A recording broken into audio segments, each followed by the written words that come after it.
Caros verdadeiros, sejam bem-vindos ao canal A Verdadeira História. Nós solicitamos mais uma vez o engajamento, likes, inscrições, para que o canal continue trazendo para vocês a verdadeira história. Likes, dedinho, inscrições. Tragam amigos. O assunto é uma tentativa de estabelecermos um elo,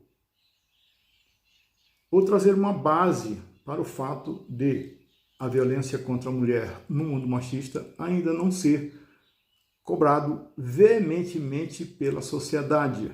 Muita violência contra a mulher nos dias de hoje ainda é passada em brancas nuvens. E nós queremos saber se existe uma base, se existe uma origem, trazendo à tona, trazendo para vocês a ligação, o relacionamento entre o imperador do Brasil, Dom Pedro I, e sua esposa Leopoldina. Se a violência de hoje, ou a indiferença na cobrança contra a violência em desfavor da mulher, tenha alguma base naquelas datas de império. Nós colocamos aqui os dados, que podem ser espaços, porque vão pulando de data em data. Não é uma sequência, mas não é exatamente logo após uma data, um ano, logo após o outro. Tudo bem? Então, primeiro, nós queremos dizer o seguinte: Dom João, quando deixou o Brasil, ele veio aqui em 1808 e saiu 13 anos depois. Quando ele deixou o Brasil, ele deixou para o filho, Dom Pedro, um país pobre. Primeiro, que quando ele chegou, ele fundou o Banco do Brasil. A intenção não era ajudar o povo. A intenção de criar o Banco do Brasil era para tentar manter uma corte perdulária que ele trouxe de Lisboa. Ele trouxe de Portugal uma cambada de preguiçosos, né, ou de preguiçosos, não trabalhavam e viviam às custas da corte, viviam às custas de Dom João, o fugitivo. Então ele criou o Banco do Brasil. 13 anos depois, o que ele fez? Raspou todo o ouro, todas as joias e os diamantes dos cofres e levou consigo. Deixou o Banco do Brasil falido, porque o Banco do Brasil faliu, ele foi criado 2 vezes por causa disso, e foi embora para Portugal e deixou o filho dele aqui, certo? Só para vocês terem uma ideia de como era Dom Pedro, aqui, ó, ele mandava umas cartas para o pai, pelo menos 2, uma ele implorava para o pai para que tirasse o emprego dele, né, que o pai deixou, e que o levasse imediatamente para Portugal. No outra lá ele dizia: pelo amor de Deus, Vossa Majestade, essa função vai acabar me matando. Já estava mostrando o caráter dele, que alguns dizem que é heróico, né, muito bravo, né, fazia coisa e fazia, né, mas o que ele gostava mesmo era de cavalo. Ele gostava de cavalo, sabia tratar, sabia trocar ferradura, sabia dar banho, e isso ele se vangloriava. Ele vivia no meio dos lacaios, dos criados, e tinha o mesmo linguajar deles. As gírias, o modo de falar grosseiro, o modo obsceno, era assim que Dom Pedro falava. Ele gostava de jogar, mas era um mau perdedor. Teve aí um caso até de um bilhar, que ele apostou com o espanhol e tal, e o espanhol não quis nem saber, ganhou todas, e ele ficou igual uma criança irritadinho porque tinha perdido, né? Ele tinha epilepsia, ele teve em torno, uns 6 ataques, até 18 anos ele teve 6 ataques de epilepsia. Era iletrado e grosseiro. Nós estamos estabelecendo aqui o relacionamento entre Dom Pedro I e a sua esposa Leopoldina, para ver os ambientes, né, que eles foram criados. O pai, como nós já vimos, deixou o filho com o país falido, né? Era iletrado e grosseiro. O pai dele dizia para ele: olha, cuidado com o que você escreve, porque muita gente vai ler, e afinal você é o imperador do Brasil. Toma cuidado com o que você escreve. Mas isso pouco adiantou, esse tipo de recomendação. Só para vocês terem uma ideia, ele escreveu uma carta para José Bonifácio, que ele começava assim: nu em pelo, pego a pena para lhe participar que estamos bem. Isso aí foi uma carta para o futuro ministro do Brasil, né? José Bonifácio de Andrade Silva. Embora não bebesse, gostava de farra, gostava de noitada. E tinha amigos de má reputação. Ele vivia rodeado de aventureiros. Era assim que era Dom Pedro I. Os amigos deles, como eu disse para vocês, eram caras de má reputação. Só para você ter uma ideia, se alguém disse que Dom Pedro, como hoje muita gente fala por aí, né, que é pai de família e tal, Dom Pedro também era pai de família. Só para você ter uma ideia, veja só a lista de filhos que ele teve. E com quantas pessoas, né? Os bastardos, que eram bastardos porque eram filhos, eles chamavam de bastardos porque eram filhos fora do casamento. Ele teve 4 com a sua amante, a Marquesa de Santos, Domitila de Castro Cantimelo, a Marquesa de Santos. 1 com Maria Benedita, olha só, teve 4 com Domitila, 1 com Maria Benedita, que era baronesa de Sorocaba, e por acaso era irmã da amante dele, irmã da Domitila. 1 ele teve com a bailarina Noemi Valences, dizem que seu primeiro amor. 1 com a francesa Clémence Saisset, uma mulher casada que por suas ligações com o imperador levou uma surra do marido, né? 1 com Ana Stallhausen Leão, mulher do bibliotecário da Imperatriz Leopoldina. 1 com Andozinha Carneiro Leitão, sobrinha de Fernando Carneiro Leão, um dos supostos amantes de Carlota Joaquina. E quem era a Carlota Joaquina? Simplesmente era a mulher de Dom João VI, depois, né, passou Dom João VI, o pai de Dom Pedro I, né? 1 com Gertrudes Meireles de Vasconcelos, 1 com a mineira Luísa Meireles e mais o derradeiro, nascido em 1832, já depois da abdicação do trono brasileiro, com a freira Ana Augusta Peregrino Faleiro Toste, tocadora de sino no Convento da Esperança, na Ilha Terceira, nos Açores. Hoje nós temos uma música de fundo no nosso vídeo chamada O Motoqueiro Enrustido. E também teria tido uma filha com uma negra de 16 anos, chamada Andresa dos Santos, serva do Convento da Ajuda. 2 desses filhos bastardos foram batizados com o mesmo nome, né? Ele era econômico para dar nome, né? Que era Pedro de Alcântara Brasileiro. Que orgulho, hein? 2 com o mesmo nome. Essa lista que eu passei para vocês não é de uma maternidade. São os filhos bastardos de Dom Pedro I, o homem de família. Agora vamos falar da Leopoldina. Isso nós falamos um pouco de Dom Pedro I. A Leopoldina era filha do imperador Frederico I da Áustria. Era o berço mais dourado da época. Foi lá onde a Leopoldina nasceu. Ela é intelectual e virtuosa, não gostava de festas e noitadas. E para Dom Pedro I, infelizmente, ela não era bonita. Casou com 20 anos por procuração com Dom Pedro I. Veio iludida de encontrar um país e um marido ideais. Coitada. Em 9 anos, engravidou 9 vezes. Teve 2 abortos, portanto, teve 7 filhos. Depois a gente pode até falar o que aconteceu com esses 7 filhos. Ela escreveu a seguinte frase: uma princesa nunca pode agir como quer. E chamava a si mesmo de pobre princesa.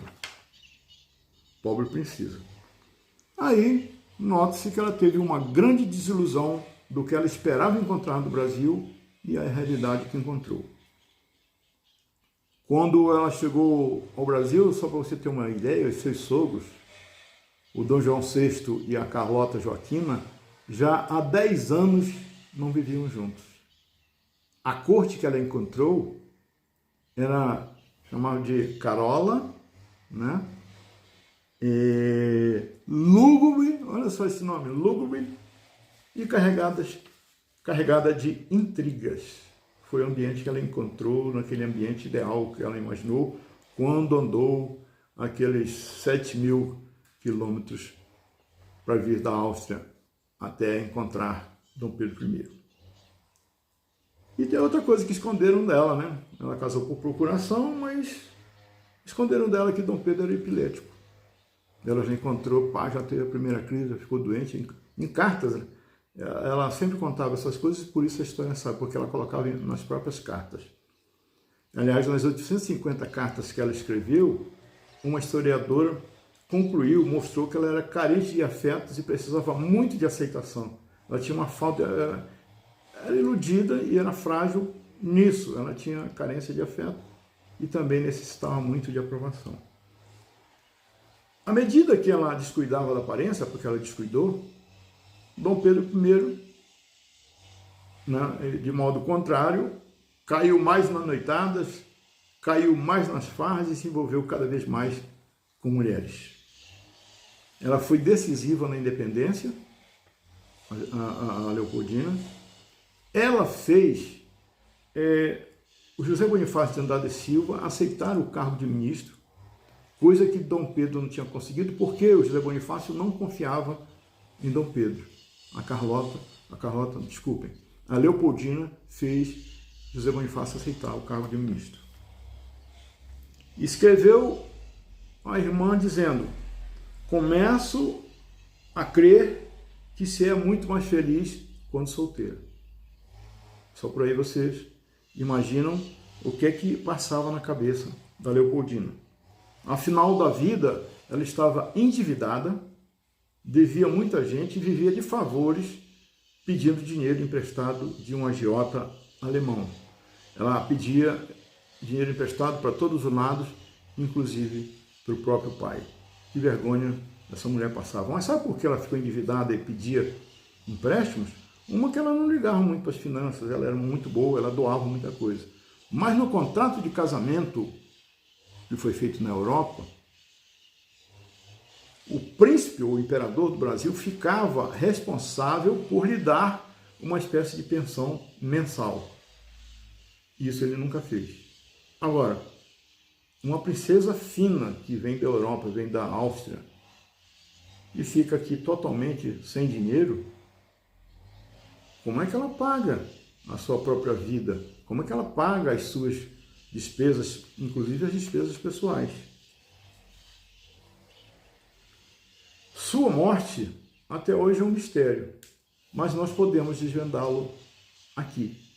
Os boatos diziam que ela tinha sido agredida com um pontapé na barriga numa discussão por Dom Pedro I. Isso numa discussão em frente à amante de Dom Pedro I, a Domitila.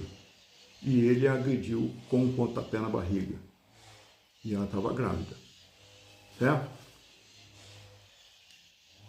A Domitila, vocês lembram, né? Ele deu logo o título para ela de Marquesa de Santos, né? Uma amante lá de Santos, tal, Marquesa de Santos, pronto.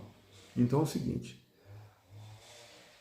para corroborar os boatos, tem uma carta. A última, ela foi ditada à Marquesa de Aguiar, às 4 horas da manhã do dia 8 de dezembro de 1836.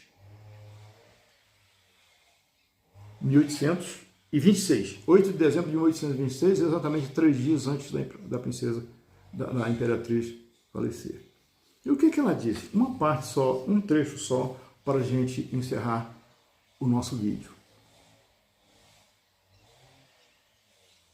Ultimamente, acabou de dar-me a última prova de seu total esquecimento a meu respeito.